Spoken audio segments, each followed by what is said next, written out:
de très puissant. De vérité à comprendre pour vivre une vie bénie sur la terre. Amen. Nous allons lire Psaume 112. Psaume 112, verset 1 jusqu'au verset 10. Psaume 112, verset 1 jusqu'au verset 10. Je n'aimerais pas que nous puissions lire ça avec beaucoup de précipitation. Mais j'aimerais que nous puissions lire cette parole de Dieu avec beaucoup de réflexion. Maintenant, regardez la façon dont la parole de Dieu commence. Ou regarde comment le roi David essaie d'introduire la parole de l'Éternel. Il commence d'abord par dire « Louez l'Éternel ». Amen. Louez l'Éternel. Heureux l'homme qui craint l'Éternel, qui trouve un grand plaisir à ses commandements. Sa postérité sera puissante sur la terre. Amen. Regardez. Qui trouve un grand plaisir dans ses commandements. Sa postérité sera puissante sur la terre. La génération des hommes droits sera bénie. Il a dans sa maison bien-être et richesse, et sa justice vit à jamais. La lumière se lève dans les ténèbres pour les hommes droits, pour celui qui est miséricordieux, compatissant et juste. Heureux l'homme qui exerce la miséricorde et qui prête, qui règle ses actions d'après la justice, car il ne chancelle jamais. La mémoire du juste dure toujours. Il ne craint point les mauvaises nouvelles. Son cœur est ferme, confiant à l'Éternel. Son cœur est affermi. Il n'a point de crainte jusqu'à ce qu'il mette son plaisir à regarder ses adversaires. Il fait de largesse. Il donne aux indigents. Sa justice vit à jamais. Sa tête s'élève avec gloire. Le méchant le voit et s'irrite. Il graisse les dents et se consume par le désir des méchants périssent. Amen. Je vais répéter ça. Verset 10. Le méchant le voit s'irrite. Il graisse le dent, se consume, les désirs des méchants périssent. Ainsi dit la parole de l'Éternel. Alléluia. Regardez, le roi David dit, louez l'Éternel. Glorifiez l'Éternel. Adorez l'Éternel. En disant ainsi, il nous dit, remerciez l'Éternel. Dis merci à Dieu. Pourquoi il commence comme ça? Parce que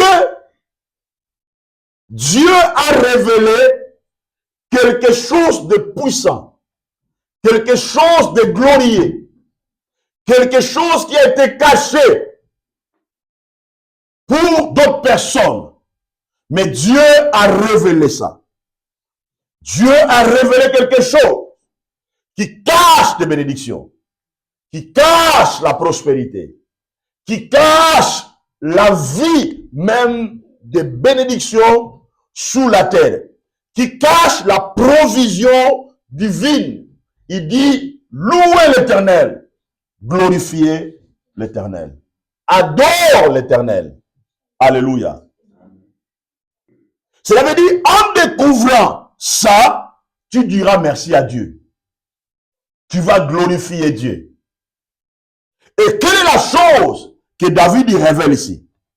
Il dit, heureux l'homme qui craint l'Éternel, qui trouve un grand plaisir à ses commandements. Alléluia. Il dit, heureux l'homme qui craint l'Éternel. Amen. La crainte dont on parle ici, ce n'est pas la crainte qui est liée dans la réalité physique, lorsque tu vois que quelqu'un est plus fort que toi et que quelqu'un veut te faire du mal, ou dans votre famille, il y a certaines réalités qui existent, qui parfois mènent certains malheurs. Et ça pousse parfois des gens à avoir certaines craintes. Alléluia. Certaines peurs. Et tout ça, bien aimé, ça mène que les gens à vivre certaines conséquences négatives ou néfastes dans leur vie. La Bible n'est pas d'ici. Ne craignez pas celui qui n'a pas le pouvoir de tuer l'âme. Alléluia. L'homme n'a pas le pouvoir de tuer ton âme. Il peut toucher le corps, mais c'est Dieu qui a le pouvoir sur l'âme. C'est Dieu qui a le pouvoir sur l'esprit. Il peut tuer le corps, mais n'a pas le contrôle sur l'âme. Il n'a pas le contrôle sur l'esprit. Alléluia. Maintenant, la crainte dont le roi David parle ici, la crainte de Dieu, ce n'est pas cette crainte d'avoir peur de Dieu. Amen. Alléluia. C'est comme si Dieu est méchant. Non. La crainte que le roi David parle ici, c'est la crainte d'honorer Dieu, de vénérer Dieu. C'est une crainte de bâtir une relation d'amour et d'intégrité avec Dieu. Parce que notre Dieu est amour. Notre Dieu est miséricordieux. La crainte de Dieu te permet de bâtir une relation d'intimité avec Dieu. Une relation qui te permet d'approcher au trône de la grâce, au trône de Dieu. Dès que cette relation-là est bâtie, dès que cette relation-là est construite, bien-aimé, tu vas commencer à vivre le bénéfice de la bénédiction de Dieu dans votre vie. Parce qu'un homme et une femme qui craint Dieu développent la capacité de faire confiance à Dieu. Alléluia. Ils développent la capacité de faire confiance à Dieu. Ils développent la capacité d'aimer Dieu. Ils développent la capacité de mettre sa confiance à Dieu. Cela veut dire, c'est Dieu qui est tout pour lui. C'est Dieu qui est la base et le fondement de sa vie. Regardez. Heureux l'homme qui craint l'Éternel, qui trouve un grand plaisir dans ses commandements. Sa postérité sera puissante sur la terre. Regardez, lorsque nous craignons Dieu, nous honorons Dieu, nous faisons confiance à Dieu. Tu marches avec intégrité. Tu fais confiance à Dieu. Tu t'éloignes du ténèbre, du mauvais chemin. Il y a de bénédictions qui vont commencer à te poursuivre. Qui va commencer à te suivre. Première bénédiction, la Bible déclare, ta postérité sera puissante sur la terre. Regardez, la Bible est claire. La Bible n'est pas dit que tu seras puissant au ciel. La Bible dit que ta postérité sera puissante sur la terre. Cela veut dire, toi, ton mari, tes enfants, tout ce que tu as, tout ce que tu possèdes, va révéler la puissance de Dieu sur la terre. Cela veut dire, même si le diable est là, même si la crise est là, même si les sorciers sont là, même si les pandémies sont là, mais lorsque tu crains l'Éternel, la Bible dit ceci, tu seras puissant sur la terre. Tu seras puissant plus que la Chine. Tu seras puissant plus que les États-Unis. Tu seras puissant plus que la Russie. Parce qu'aucune puissance sur la terre ne peut entraver la puissance de Dieu, ne peut bloquer la puissance de Dieu. Lorsque tu honores Dieu, tu fais confiance à Dieu, tu crains Dieu, Dieu va libérer la puissance dans ta vie. Il va libérer la puissance. Alléluia. Et voilà, bien aimé, il est important de craindre Dieu. Il est important d'honorer Dieu. Alléluia. Parce que quelqu'un qui craint Dieu, il développe l'amour de connaître Dieu. Quelqu'un qui craint Dieu, il développe l'amour de connaître Dieu. De connaître Dieu. De connaître Dieu. Vous savez, bien aimé, pourquoi beaucoup de gens échouent, même dans la relation du mariage, tout ça. Lorsque vous vous rencontrez, la chose la plus importante que vous devez commencer à faire, c'est de commencer à connaître l'autre. Ça, c'est très important. Parce que quand tu fais les efforts en cherchant à connaître l'autre, tu arriveras à découvrir ses défauts et à découvrir ses qualités. Et cela te permettra, par amour, de beaucoup investir pour perfectionner le côté défaut, amen, ou développer la patience, ou maîtrise de soi, comment faire pour gérer le côté défaut, afin que ce côté-là devienne la perfection. Alléluia. Et quand vous développez ça, c'est à ce moment-là, le voile va commencer à tomber. Le beauté intérieure va commencer à faire quoi? À sortir. Une relation forte va commencer à se tisser ou à se construire. Et ça, c'est une base importante. Beaucoup de gens bien-aimés vivent ensemble, mais ils n'ont pas développé cette capacité de se connaître. Et quand cela est comme ça, bien-aimé, ça crée des difficultés. Ça crée des fissures. C'est pour cela, lorsqu'on craint Dieu, nous devons développer l'amour de connaître Dieu. Alléluia. L'amour de connaître Dieu. Écoutez bien, aimé, la façon dont Dieu se révèle aujourd'hui dans ta vie, ce n'est pas la même façon que Dieu va se révéler demain. Suis-moi très bien ici. Vous savez, dans ma vie, ou dans la vie de mon épouse, il y a des qualités qui sont cachées. Et ces qualités-là ne se révèlent pas du premier jour de votre rencontre. Non, non, non, non.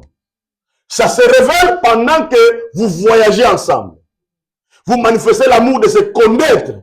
Et tu vas découvrir, ah, 10 ans après, il avait telle qualité. Elle avait telle qualité.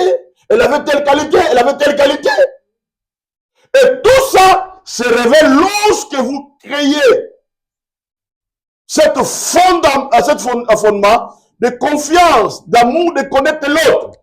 Regardez, Moïse, lorsqu'il a rencontré Dieu, Dieu lui s'est révélé en lui comme le Dieu qui libère. Vous comprenez? Il arrive, il libère le peuple. Mais par après, il dit, Seigneur, fais-moi voir ta gloire. Amen. Fais-moi voir ta gloire. Amen. Est-ce que lorsqu'il a rencontré, il n'a pas vu la gloire? Il a vu la gloire. Dieu rencontre Abraham. Il se révèle à Abraham comme El Shaddai. Mais ce n'est pas révélé à Abraham comme Jéhovah Jireh. Mais pendant que Abraham marchait pour connaître Dieu, dans l'amour, dans la crainte d'honorer Dieu, les années après, Dieu s'est révélé dans la vie d'Abraham comme Jéhovah Jireh. C'est pour cela, frère, ma soeur, ne soyez pas pressés avec Dieu. Amen. Ne soyez pas pressés avec Dieu. Bâtis seulement une relation d'amour avec Dieu, de connaître Dieu. Amen. Ne soyez pas pressés avec ton mari, avec ta femme. Amen. Ne soyez pas pressés.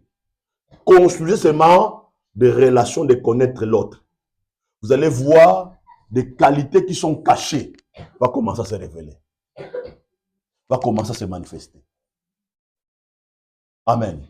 Ça va commencer à se manifester. Et c'est comme ça aussi avec Dieu.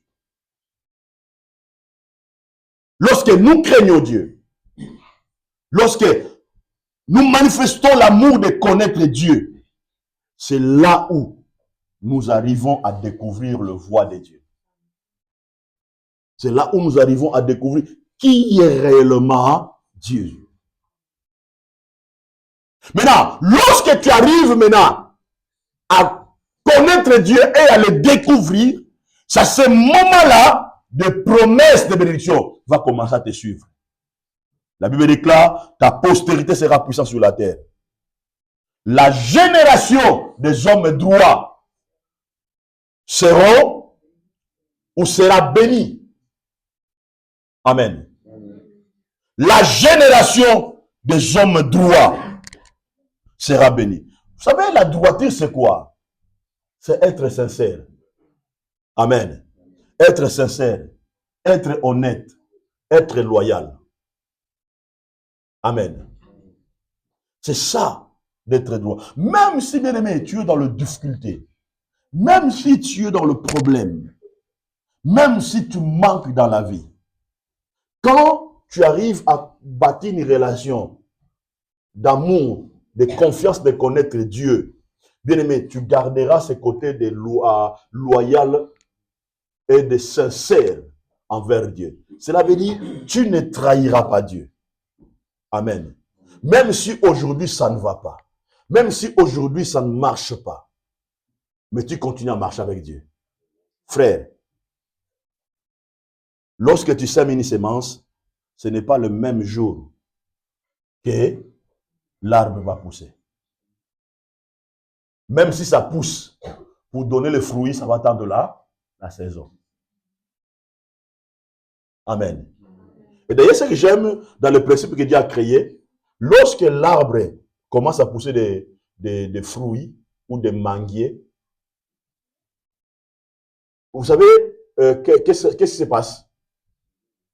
Quand la saison passe, tous les fruits sont partis, n'est-ce pas? Vous devez attendre la saison prochaine pour avoir encore le fruit de la mangue. Donc, quand tu marches avec Dieu, restez fidèle avec Dieu. Soyez sincère avec Dieu. Soyez loyal avec Dieu. Même si ça ne marche pas, mais dans le secret, Dieu est tenté de bâtir quelque chose. Dieu est tenté de construire quelque chose. Fais-lui confiance. Il te donnera des enfants. Fais-lui confiance. Il te donnera le mariage. Fais-lui confiance. Il te donnera l'argent. Fais-lui confiance. Il te donnera la bonne santé. Fais-lui confiance. Restez loyal, honnête avec Dieu. Il le fera. Il est fidèle. C'est lui qui contrôle. C'est Dieu qui contrôle les choses qui sont dans les secrets. C'est lui qui contrôle même les ténèbres. Il contrôle même le monde spirituel. Fais-lui confiance. Restez fidèle. Quand tu es sincère, la Bible déclare, la génération des hommes droits sera bénie. La génération des hommes droits sera bénie.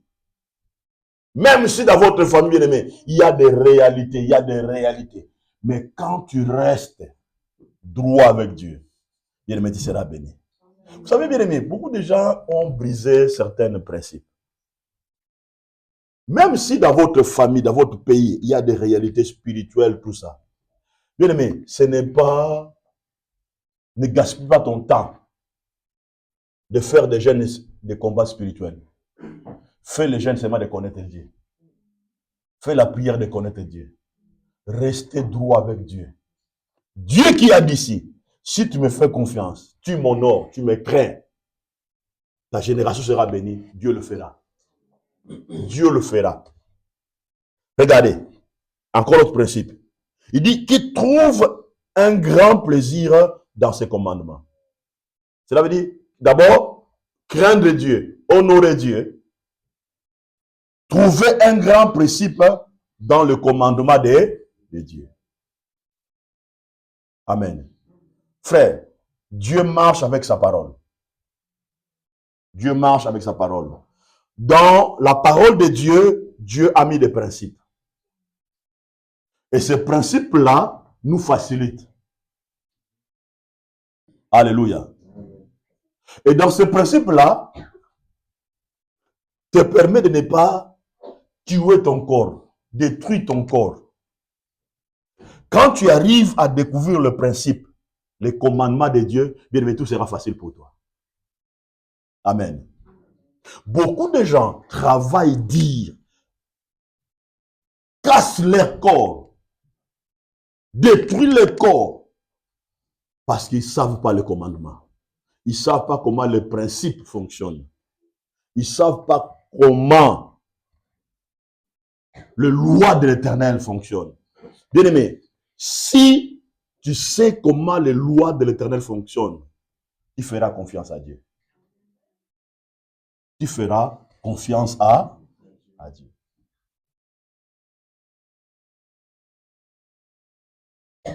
Si tu sais seulement comment les lois de l'Éternel fonctionnent, tu feras confiance à Dieu. C'est pour ça que vous allez voir, les gens qui réussissent, les gens qui progressent, ce sont les gens qui opèrent avec les lois. Ce sont les gens qui ont compris comment les lois fonctionnent. Je vais vous parler. Vous savez, dans notre corps, il y a le loi de la faim. Amen. Maintenant, quand tu as faim, est-ce que tu attendais un prophète pour te dire non, tu as faim, allez manger? Non. Toi-même, ta conscience va te dire que tu as quoi? Tu as faim. Amen. Tu n'appelleras même pas que Mamélène, viens me mettre le foufou dans la bouche. Ta main propre va faire quoi? Va préparer et tu vas prendre. Et manger. Amen. Déjà, cette pensée-là qui vient dans ton esprit, ça te facilite les choses. Et si tu sais comment le loi de l'Éternel fonctionne, bien aimé, les choses seront faciles dans ta vie. Tu ne tueras pas ton corps. Tu ne détruiras pas ton corps. Parce que tu sais comment les lois de l'Éternel fonctionnent. Cela veut dire, maintenant, pour connaître ça, tu dois mettre un grand plaisir. Ça veut dire, ton cœur doit être dans le loi de Dieu. Ton cœur doit être dans la parole de Dieu. C'est là où tu dois mettre ton grand plaisir. Parce que en mettant un grand plaisir, regardez, il y a des gens qui ont fait des TikTok leur plaisir pour aller regarder. D'ailleurs, un rapport qui vient de sortir, on dit que dans les jours qui viendront, tous les gens qui sont focalisés par les TikTok vont mourir pauvres. Parce qu'ils mettent leur plaisir dans les TikTok. Maintenant, il y a des gens qui prennent le même téléphone que nous on a. Il arrive à découvrir des secrets incroyables qui les rend riches, qui les rend prospères. Est-ce que vous me comprenez?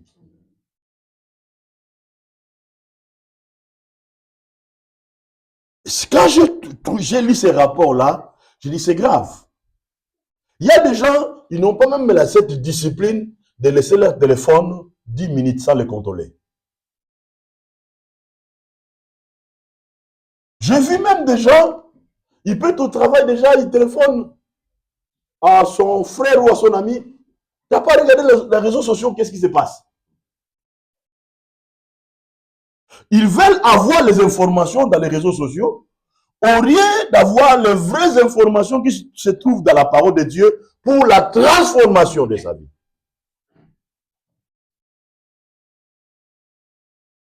Je vous avais dit, les gens qui ont fabriqué des TikTok, parfois des Facebook là, ils n'envoient pas même leurs enfants d'aller contrôler ça, d'entrer à ça.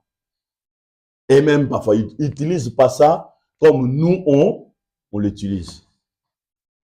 Et ils utilisent le Facebook pour s'enrichir. Ils utilisent d'autres programmes pour s'enrichir. Mais nous, on utilise ça pour notre grand plaisir qui nous amène quoi dans l'ignorance.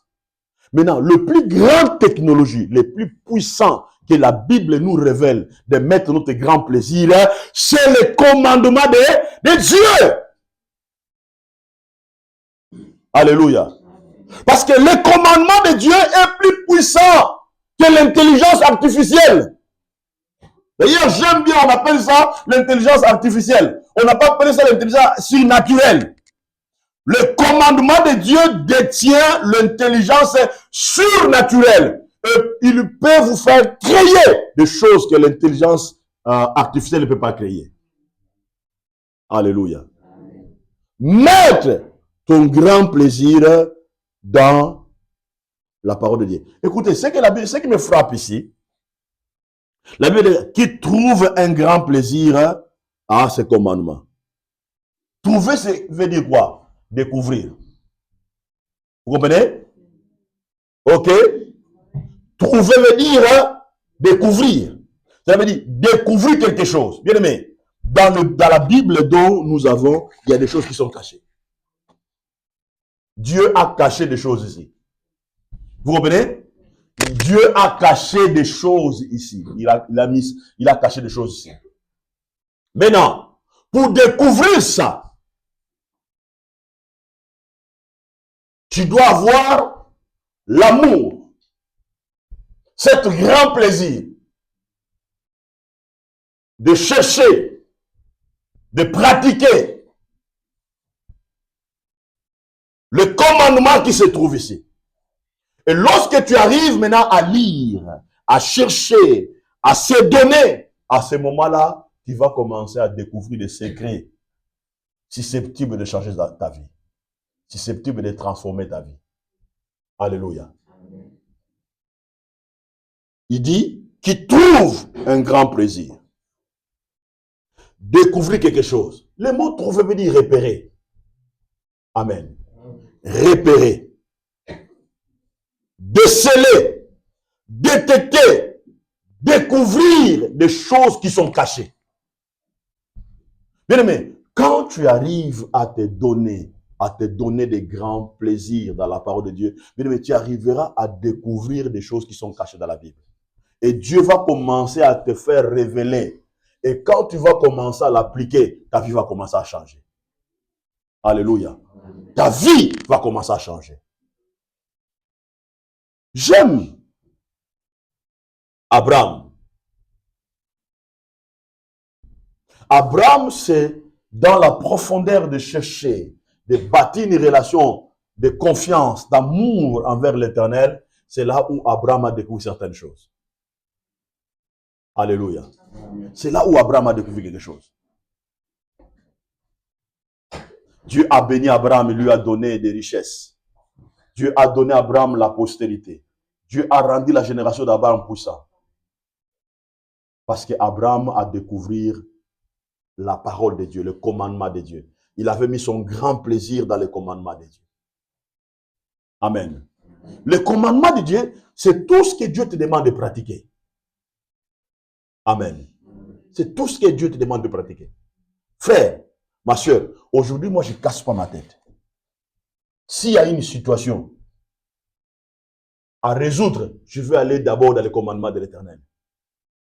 Je lis la parole de Dieu. La parole de Dieu me donne la formule comment le résoudre. Et je le résous.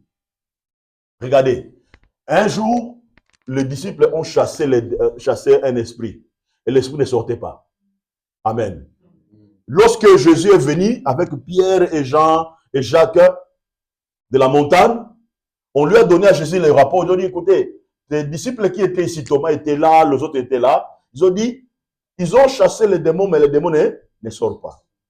Jésus a dit, ces démons ici, ces démons-là que vous voyez, ne sortent pas comme vous êtes en train de faire là. Le formule pour le chasser, il faut faire quoi? Il faut gêner. Vous comprenez? Donc, s'ils avaient gêné, ils n'avaient pas passé tout ce temps-là à faire quoi? À chasser, à crier, tout ça. Ils ont prié, mais ils ont manqué la formule. Nous prions parfois, mais nous manquons la formule.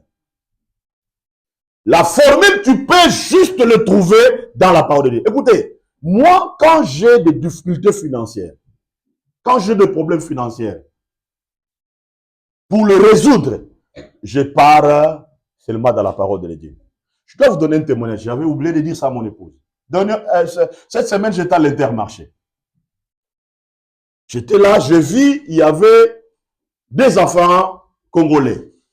Leurs parents les avaient envoyés pour aller acheter la nourriture. Ce sont des enfants. Les enfants là, ils parlaient lingala. Hein. Maintenant, les parents donnaient à ces enfants-là la carte pour prendre la nourriture. Ils ont donné le code. Or que dans cette carte-là, il n'y avait pas l'argent.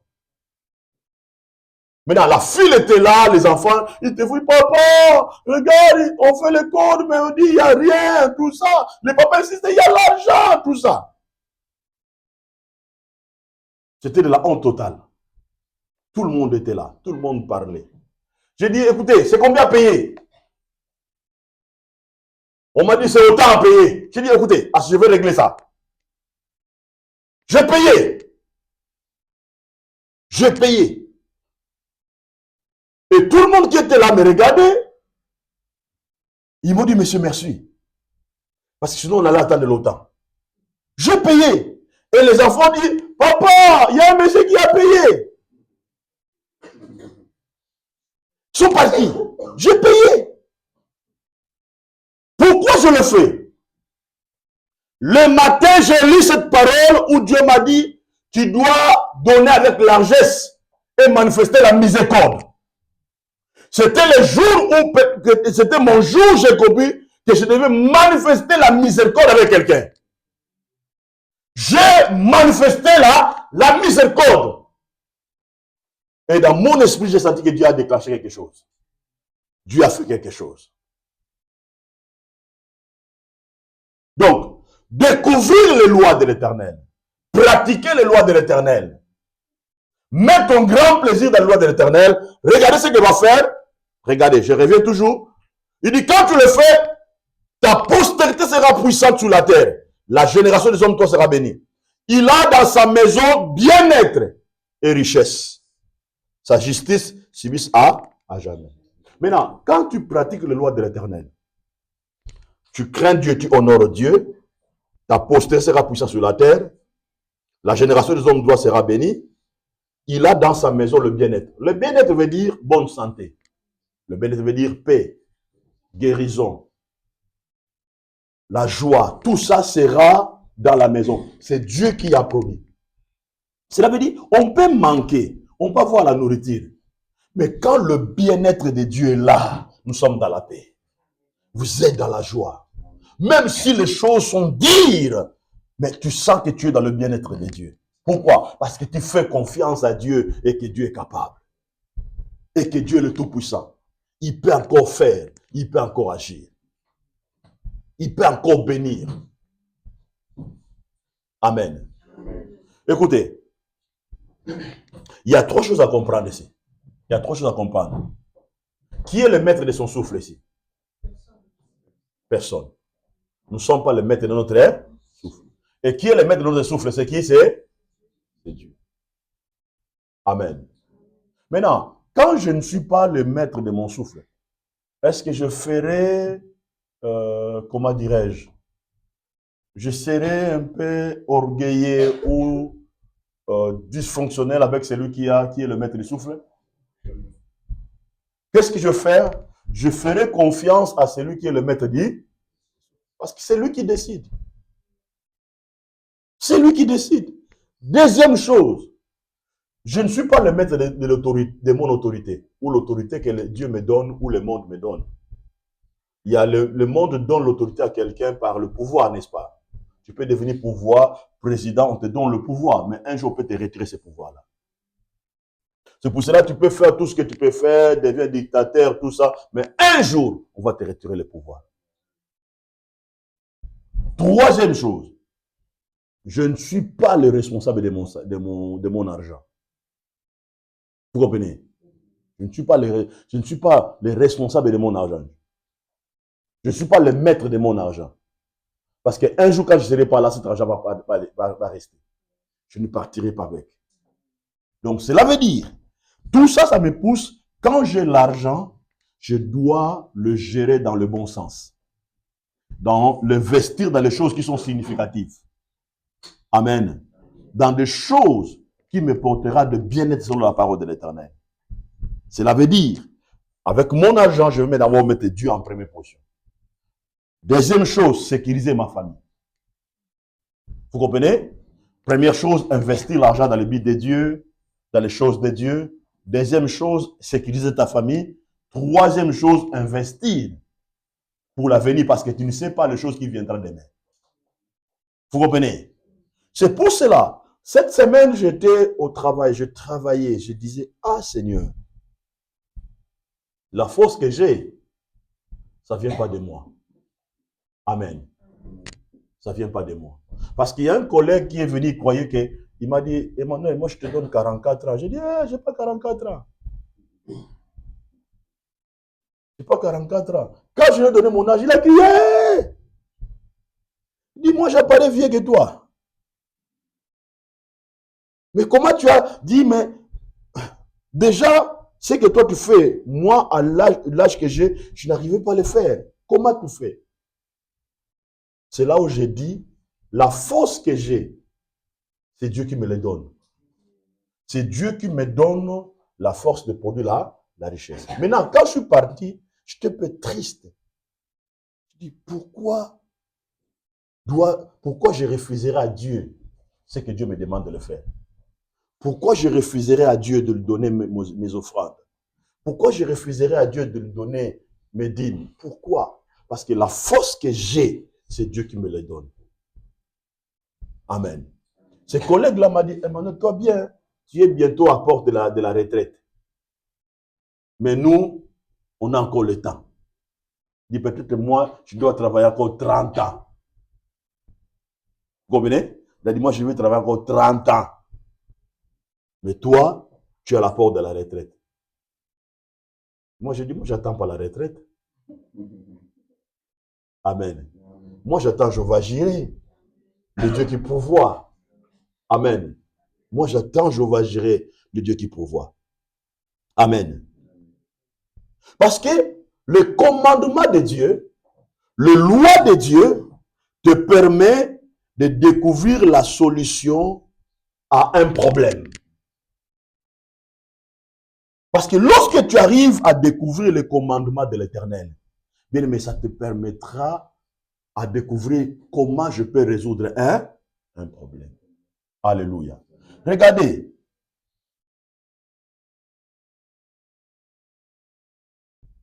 La Bible dit ceci,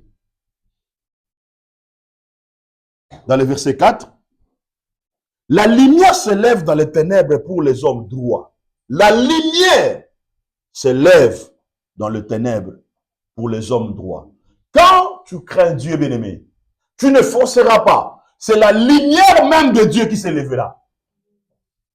Et quand la lumière de Dieu se lève, les ténèbres fait quoi? Fléchit les genoux. Le ténèbre laisse place à quoi? À la lumière. Et quand tu comprends ça, bien-aimé, tu t'aligneras seulement. Tu aligneras ton cœur, tes pensées dans la loi de l'Éternel. Alléluia. Pour celui qui est miséricordieux, compatissant et juste. C'est là où je vais expliquer certaines choses ici. Lorsque quelqu'un craint Dieu, il honore Dieu. La personne va développer ces trois choses que je vais citer. Ce sont les secrets les plus puissants et forts qui activent la bénédiction dans la vie d'une personne. Première chose, être miséricordieux. Vous savez, quand quelqu'un craint Dieu, il honore Dieu, il développera la capacité d'être miséricorde. Parce que Dieu lui-même est miséricorde. Dieu pardonne nos péchés par la miséricorde. Vous comprenez? Première qualité, tu dois être miséricorde. Pourquoi? Regardez-moi, c'est très bien ici. Quand tu crains Dieu, tu honores Dieu, Dieu va te bénir, n'est-ce pas? Il va t'élever, n'est-ce pas? Maintenant, si tu ne fais pas attention, tu verras comme si tout ce que tu as acquis, ça, tu les as acquis par tes forces. Parce que chaque bénédiction qui arrive dans ta vie arrive par rapport au combat que tu rencontres. Vous comprenez? Tu rencontreras des combats. Il y aura des gens qui vont te décevoir. Il y aura des gens qui vont t'injurier. Il y aura des gens qui vont t'humilier. Mais quand tu crains Dieu, Dieu ne laissera jamais que tu sois humilié. Dieu va t'élever. Il va t'utiliser pour glorifier son nom au milieu de tes ennemis. Vous comprenez? Dieu va t'élever maintenant. Maintenant, quand Dieu t'élève maintenant, tes ennemis verront que Dieu t'a élevé. Maintenant, il y aura certains que tu les rencontreras dans ton chemin lorsque ces personnes-là, ils seront dans le besoin, ils auront besoin de ton intervention. Vous comprenez? Ils auront besoin de ton intervention. Maintenant, c'est là où Dieu aura besoin de la qualité de sa miséricorde dans ta vie, dans votre vie. Est-ce que vous comprenez? Lorsque Dieu commence à t'élever, il y a des enjeux que Dieu va te demander. Premièrement, être miséricordieux. Vous comprenez? Être miséricordieux. Il y aura d'autres personnes qui viendront vers toi pour que tu les aides. Mais cela ne veut pas dire que tu marcheras ensemble avec ces personnes-là. Non, non, non, non, non. Ils auront seulement... Toi, tu dois manifester la miséricorde et tu laisses partir. Et toi, tu fais ton chemin. Je vous donne l'exemple. Joseph a été maltraité, n'est-ce pas? Sa famille lui a humilié, injurié, bafoué. Ils l'ont vendu même. Ils ont même menti à leur papa que Joseph est mort. Mais les années après, Dieu a fait quoi? Parce que Joseph était un homme qui craignait Dieu. Il était honnête, il était droit, sincère, tout ça. Dieu a fait quoi? Dieu a élevé Joseph. Il a acquis un niveau plus élevé de l'aimer. Maintenant, ses frères, la famille arrive, était dans les besoins. Bien aimé, les gens qui te font toujours mal, ils rencontreront toujours des problèmes. Ils rencontreront toujours des problèmes. Tôt ou tard, ils rencontreront toujours des problèmes. Ils auront besoin de ton service. Et lorsqu'ils arrivent maintenant, Joseph a reconnu que c'était ses frères. Mais eux, ils n'ont pas reconnu. Ils n'ont pas reconnu. Qu'est-ce qui va se passer?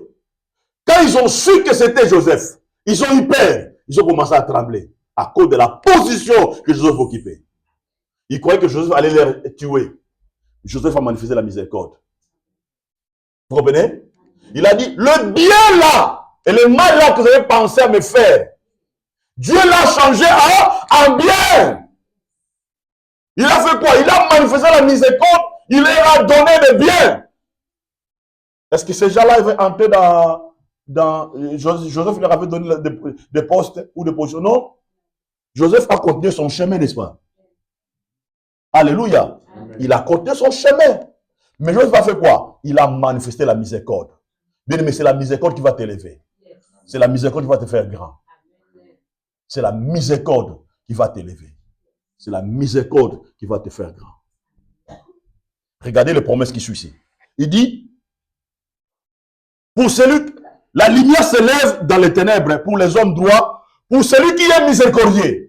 Quand tu es miséricordieux, la lumière de l'éternel s'élèvera. Ça veut dire, tous les ténèbres qui viendront contre toi, tous les ténèbres de la maladie, des problèmes, des attaques qui viendront contre toi, quand tu es miséricordieux, le soleil, la lumière de l'éternel s'élèvera pour toi.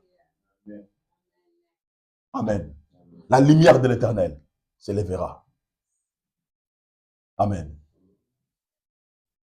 Dans ma vie, j'ai déjà rencontré des gens qui m'ont fait du mal. Je les ai donné même à manger. Je les ai même donné de l'argent. Mais ces gens-là aujourd'hui, ils ne sont pas dans le chemin de ma vie. Ils sont ailleurs. Mais Dieu au ciel a vu quoi? Dieu a manifesté la miséricorde. Amen. Dieu a manifesté la miséricorde. Il y aura certaines personnes, ils auront besoin de ta miséricorde dans leur lit de l'hôpital pour te demander pardon. Amen. Amen. C'est à ce moment-là, ne fermez pas le cœur. Manifestez la miséricorde. Parce que la miséricorde tire la bénédiction dans ta vie. La miséricorde tire la bénédiction. Amen. Tire la miséricorde. Il y a un principe dans le monde. De l'image qui reste, il y a un principe dans le royaume de l'image qui s'efface. Regardez. Si Papa Wali, j'injurie Papa Wali, je fâche contre Papa Wali, je suis vraiment fâché contre lui, je réagis vraiment mal, tout ça. Papa lui dira, mais pasteur, je ne l'ai jamais vu comme ça. Pourquoi pasteur, j'ai réagi comme ça, moi? Je ne lui ai pas même fait du mal, tout ça. Je peux dire à papa au lieu de me pardonner. Vous comprenez? Papa au lieu peut me pardonner, mais papa au lieu aura du mal à effacer l'image que je lui ai présentée. Il peut me pardonner, mais pour effacer, ça va, l'image là, ça va prendre du temps pour s'effacer. Mais pendant que cette image-là reste aussi, ça peut être un blocage pour que papa lui puisse manifester la miséricorde envers moi. Parce que l'image reste. C'est pour ça que dans le royaume, Dieu nous demande parfois de faire quoi? D'enlever certaines images de notre vie. Vous comprenez? Faites du bien continuellement. Manifestez la miséricorde. Amen. Manifestez la miséricorde. Il y a des gens, bien aimés, je ne comprends pas. Je ne comprends pas. Il dit, je suis enfant de Dieu. Mais il n'a pas la miséricorde. Vous comprenez? Il peut avoir un problème. Tu lui demandes pardon. C'est comme si tu forces. Amen. Il faut même te pardonner. Mais il y a le nom de Jésus dans sa bouche. Tu lui expliques le fait. Tu lui expliques la situation. Regardez. J'ai rigolé cette semaine. On rigolait avec mon épouse. Il dit, oh, mon pasteur, moi je t'apprécie comme moi beaucoup de la manière dont tu simplifies les choses. Les choses peuvent être comme ça. Tu le simplifies comme ça. J'aime pas me faire compliquer. Amen. Parce que quand je complique quelqu'un, je me complique moi-même. Quand je montre la méchanceté avec quelqu'un, je suis méchant avec moi-même. Quand je montre la colère avec quelqu'un, je suis en colère avec moi-même. Je suis en train de bousiller mon esprit, de détruire mon esprit. Quand je regarde mal une personne, en réalité, je me regarde mal envers moi-même. Être miséricordieux. Vous savez, quand tu manifestes la miséricorde, ça te permettra, ça va enlever le charge ou le poids dans ta vie. Vous comprenez? Ça va enlever le poids qui était sur toi, ça va se décharger. Tu enlèves, tu oublies même, tu dis, ok, il fasse sa vie, qui continue, tout ça. Moi, je fais quoi? Je fais le mien. Vous comprenez? Moi, je fais mon chemin, tout ça. Tu manifestes la miséricorde. Deuxième chose, tu es compatissant. Amen. Être compatissant, bien aimé, ça crée des bénédictions. Vous savez, les gens qui sont compatissants, quand tu es compatissant, ça loin de la colère. Vous comprenez? Tu manifestes de la compassion, de la compassion, de la compassion, de la compassion, de la compassion, de la compassion, de la compassion. Écoutez, il y a quelque chose de très grave. Vous connaissez l'histoire des pauvres Lazare avec le riche. Le riche, il n'était pas entré au ciel parce que, non pas parce qu'il avait fait l'adultère ou tout ça, parce qu'il avait manqué la compassion avec Lazare. Parce qu'il avait manqué la miséricorde envers Lazare. Amen. Je suis toujours miséricordieux avec mon épouse. Toujours miséricordieux avec mes enfants. Toujours miséricordieux. Et quand je sens que mon épouse, il n'est pas capable de faire ces choses-là, même si moi je suis fatigué, je le fais. Pourquoi? Je ne veux pas qu'elle souffre. Vous comprenez? Manifester la miséricorde. Être compatissant. Ça te permet de vivre des bénédictions dans votre vie. Trois choses. Pour celui qui est miséricordieux, compatissant et juste. Vous comprenez? Être juste. Cela veut dire, je dois être juste. Être juste. Juste avec mon frère. Juste avec ma sœur. Juste avec mon épouse. Juste avec Dieu. Juste. Si je dis ces choses-là, je dois le faire, je le ferai. Amen. Je le ferai. Même si je suis fatigué. Je dois le faire. Être juste. Ça tire de bénédiction. Verset 5. Heureux l'homme qui exerce la miséricorde. On répète encore ça. Heureux l'homme qui exerce ça. Maintenant, regardez. Heureux l'homme qui exerce. Cela veut dire heureux l'homme qui pratique la miséricorde. Heureux l'homme qui pratique la miséricorde. La miséricorde, on le pratique. On ne le chante pas. On ne le dit pas. Mais on la pratique. On le exerce. Et si on fait ça, bien aimé, ça crée des bénédictions. Qui exerce la miséricorde et qui prête, qui règle ses actions d'après la justice. Qui règle ses actions d'après la justice. La vraie justice, c'est la parole de Dieu.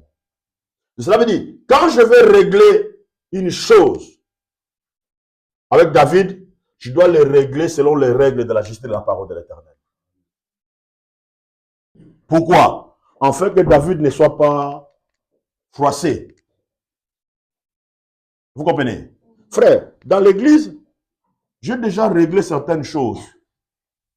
Je parle pendant 1 heure de temps. Parfois, excusez-moi, un jour David m'a vu pleurer. J'ai réglé une situation, il m'a vu pleurer dans sa présence. J'ai réglé la situation, jusqu'à ce que j'en arrivais plus, je pleurais. Il a commencé à pleurer. Je pleurais. Je parlais avec mon cœur, je parlais avec mon père. Pendant moi, 1h30, je parlais, parce que j'avais besoin de résoudre une situation. J'avais besoin de donner des bases. Je commençais à pleurer.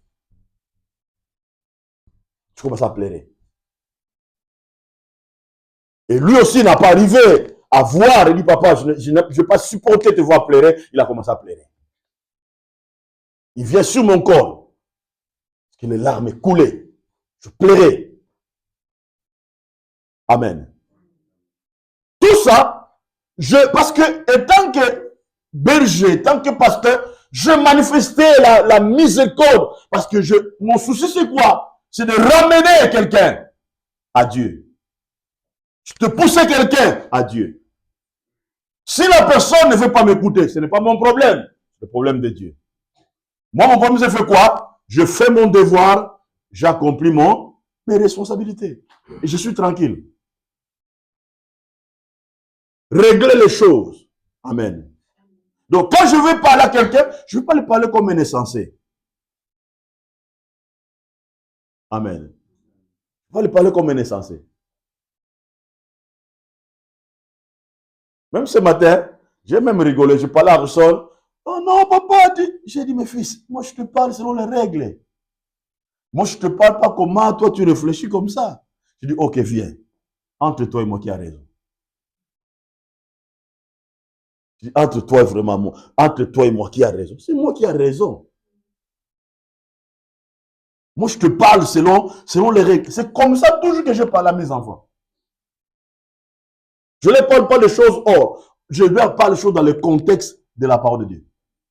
Afin qu'ils arrivent à faire quoi? À comprendre. Amen. Regardez ce que la Bible dit. Maintenant, regardez ce que la Bible dit. Car il ne chancelle jamais. La mémoire du juste dit toujours. Après avoir accompli tout ça, frère, la Bible déclare car il ne chancelle jamais. Vous savez bien, mais quand vous êtes miséricordieux, vous êtes juste, tout ça bien aimé, vous restez équilibré. Le monde ne peut pas vous renverser. Parce que Dieu sera toujours là pour quoi? Pour intervenir pour vous. Dieu sera toujours là pour vous défendre. Parce que Dieu défend toujours la cause juste. Quand tu es juste avec Dieu, tu règles tes choses, même si les gens te salient, même si les gens disent mal de toi. Mais quand tu restes juste devant Dieu, Dieu va te défendre. Regardez Joseph, on lui a accusé, on a dit de mauvaises choses sur lui, bien-aimé. Mais il est resté correct et droit. Un jour, Dieu l'a élevé. Parfois, parfois on veut défendre notre personnalité. Ne défends pas ta personnalité. Même si les gens t'accusent, même si les gens peuvent dire les choses sur toi, restez juste. Restez juste. J'aime cette histoire. Les gens disaient que Rahab, c'est une femme prostituée. Les gens disaient, mais un jour, Rahab, elle est devenue femme élevée. Vous savez que même Jésus-Christ est né dans la connexion entre, qui ça, Rita et Rahab. Il y a eu, tout ça se sont créés pour que Jésus soit né. Pourquoi? Rahab, malgré tout ce qu'on disait d'elle, elle a accompli la justice. Elle a réglé les choses d'après la justice. Qu'est-ce qu'elle a fait? Elle a aidé le but de Dieu. Elle était miséricordieux et Dieu l'a élevée. Elle était compatissante, Dieu l'a élevée. Amen. Bien-aimé, fais-les.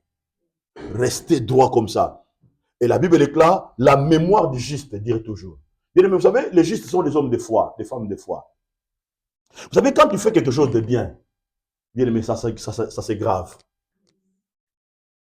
Tôt ou tard, même pas toi, même ton mari, même ta femme, même tes enfants bénéficieront de ce que tu as fait.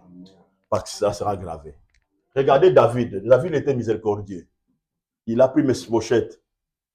Est-ce que Saoul, il avait fait du mal à David? Non. Mais à cause de Jonathan, qu'est-ce qu'il a fait? Il a appelé, il a donné à Mephibosheth une part. Il a manifesté la miséricorde. Et cela est resté dans le mémoire. Jonathan fait quelque chose de bien. Cela est resté dans le mémoire. Frère, fais quelque chose de bien. Quand tu as l'occasion de faire du bien à Papa Béni, il faut que je le fasse avec un bon cœur. Quand je voulais faire du bien avec ma Mélène, je dois le faire avec un bon cœur. Quand je veux le faire avec mon épouse, il faut que ça grave.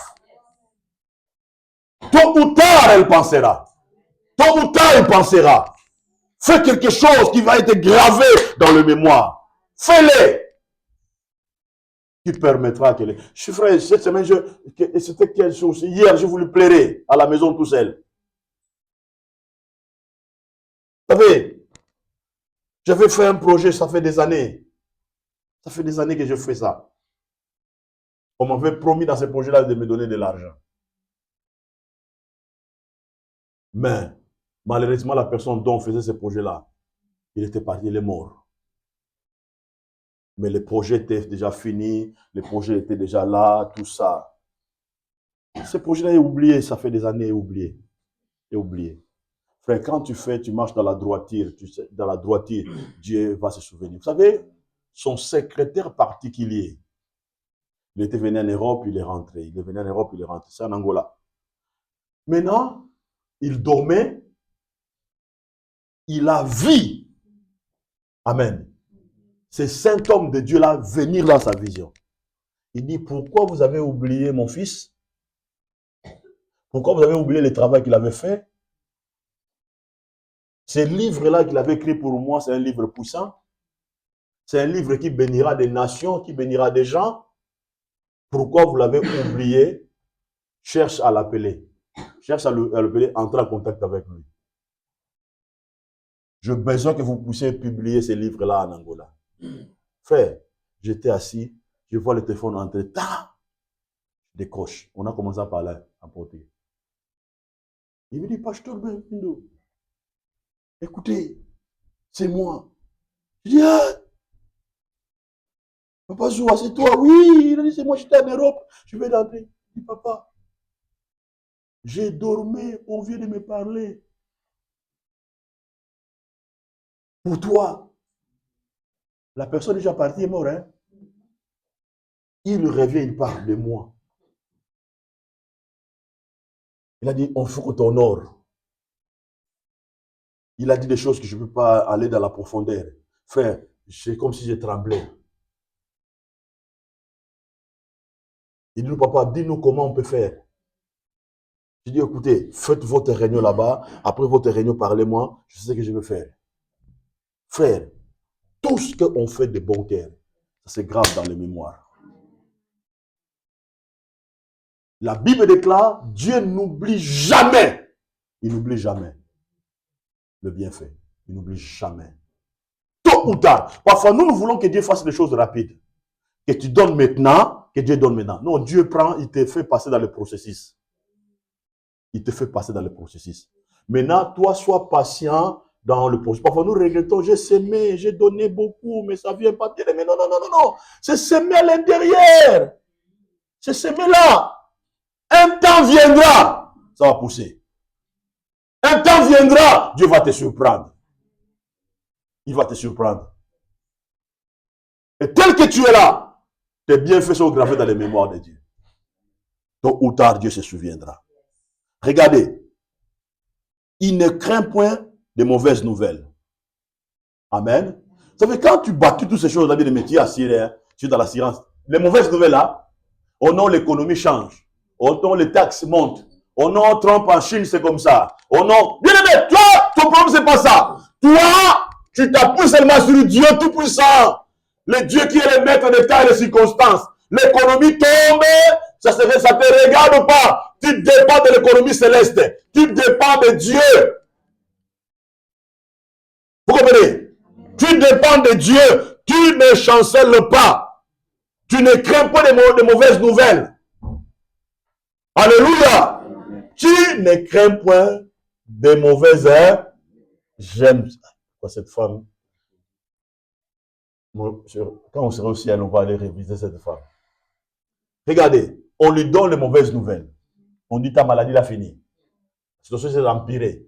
Mais lorsque la femme rencontre la parole de Dieu, elle n'a pas eu peur de mauvaises nouvelles. Vous comprenez? Elle n'a pas eu peur de mauvaises nouvelles. Parce qu'elle a entendu parler de Jésus. Elle dit, si je puis seulement toucher ses vêtements, je serai guéri. Bien aimé, toutes les mauvaises nouvelles là, de factures, au nom de quoi, de médecins, ne crains pas ça. Confie-toi à l'Éternel. Le Dieu vivant, il agira. Alléluia. Toutes les mauvaises nouvelles là, non, un courrier tombe là. Donc, n'ayez pas peur de ça. Confie-toi à l'Éternel. Ne crains pas les mauvaises nouvelles. Son cœur est ferme, confiant à l'Éternel. Son cœur est affermi. Il n'a point de crainte lorsqu'il met son plaisir à regarder ses adversaires. Verset 9, il fait des largesses, il donne aux indigents. Sa justice subsiste à jamais. Sa tête s'élève avec gloire. Les méchants le voient et s'irritent. Il graisse les dents et se cossime.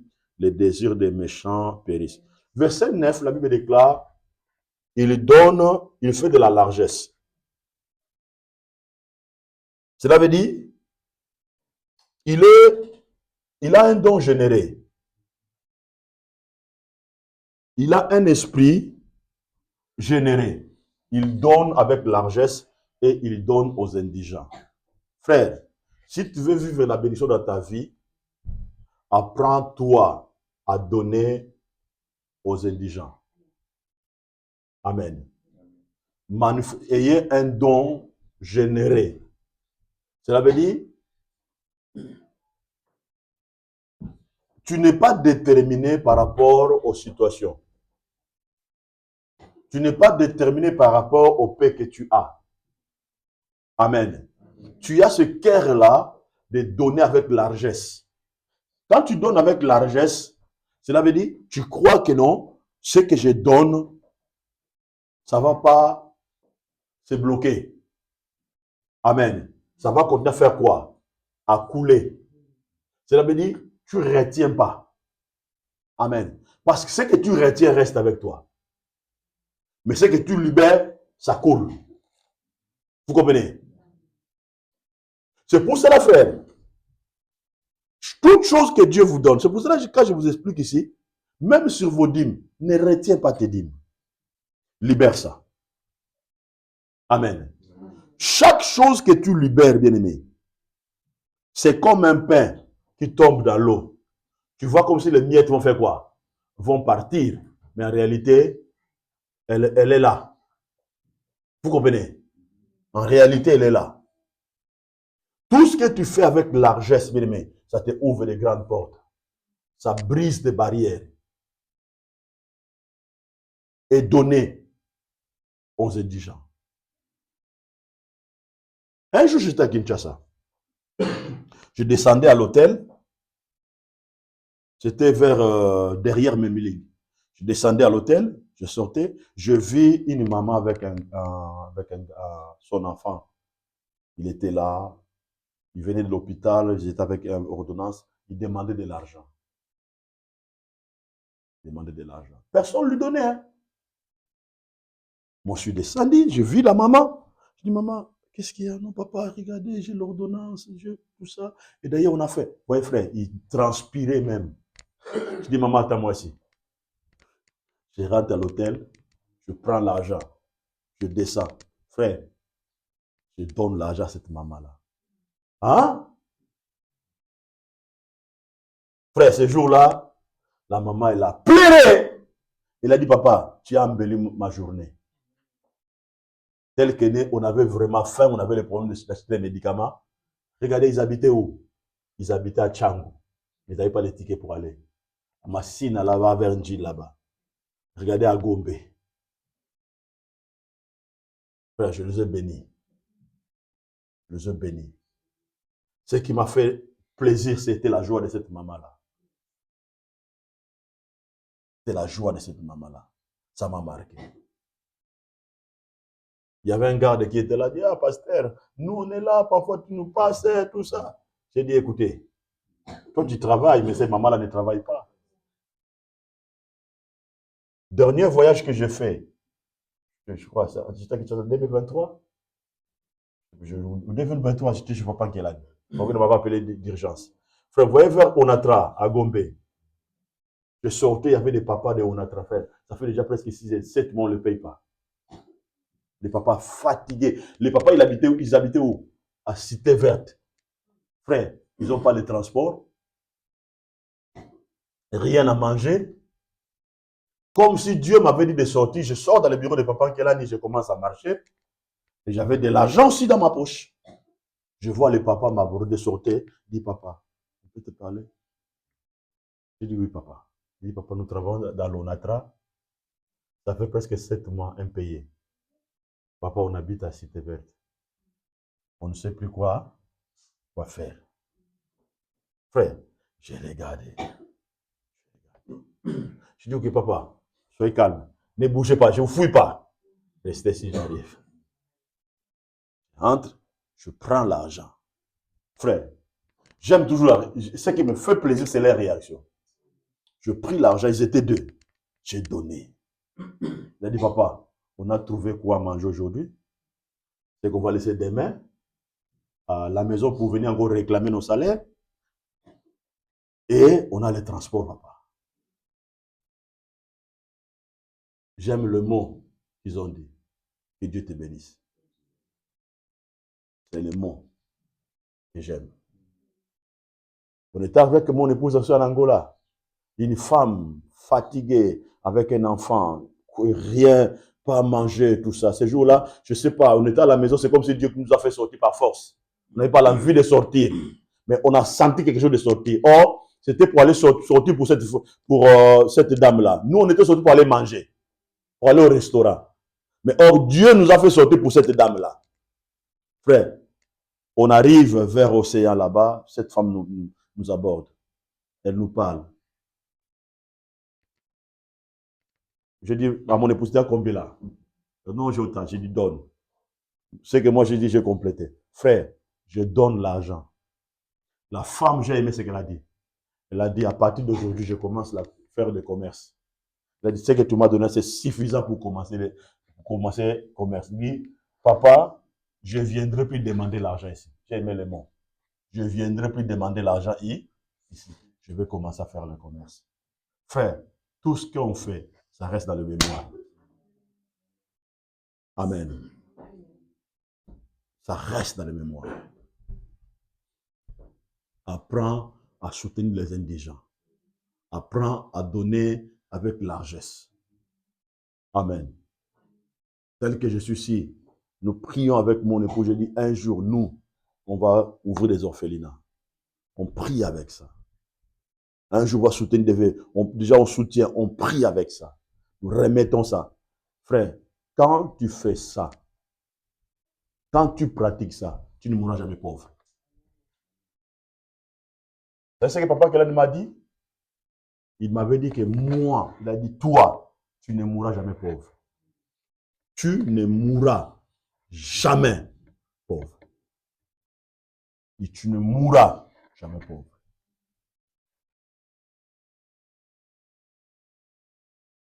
Une fois à Bruxelles, je mettais mes pieds, c'était vers les années 2000. J'ai mis mes pieds dans un magasin. Les messieurs là, jusqu'on est des amis. Les gens étaient partis avec moi, vous allez rendre visite avec Sephora. Frère, le monsieur me dit, depuis 2000, j'avais mis le même jour que j'avais mis mes pieds dans son magasin, ce magasin était béni. Mais c'est un musulman, il n'est pas chrétien. Il reconnaît jusqu'aujourd'hui, il m'a dit, on reste des amis jusqu'aujourd'hui. On est des amis jusqu'aujourd'hui. Mais c'est un musulman. On est des amis jusqu'aujourd'hui. Il respecte ma foi, moi aussi je respecte ses croyances. On est des amis. Il a dit, depuis que tu as mis mes pieds dans le magasin, jusqu'aujourd'hui, magasin est béni. Il est toujours prospère. Il reconnaît ça. Je dis merci pour la disposition de ton cœur. Amen. On doit faire des choses qui doivent être gravées dans notre mémoire. Dans la mémoire de Dieu, pardon. Faire des choses qui doivent être gravées dans la mémoire de Dieu. Faire des choses qui doivent être gravées dans la mémoire de Dieu. Amen. Parfois, il faut surprendre les gens. Ne fais pas quelque chose parce que quelqu'un t'a demandé, mais faire les choses par la révélation. Amen. Faire les choses par la révélation. Moi, j'ai aimé, ici à l'église, j'étais un piaka. J'ai marché comme ça. Un de mes enfants d'église m'a glissé 50 €. Papa, met dans la poche. Oh, ça m'a fait du bien. J'ai pensé que c'était 20. Je regarde comme ça, c'est 50. C'était dimanche, ça m'a fait du bien. Amen. Il m'a glissé ça, j'ai dit, ah, ça c'est bon, ça m'a encouragé. Amen. Faire des choses par la révélation. Amen. Faire des choses par la révélation. Faire les choses pour ton frère par la révélation. Bien aimé, tu verras que la bénédiction éternelle va commencer à couler dans votre vie. Que Dieu vous bénisse.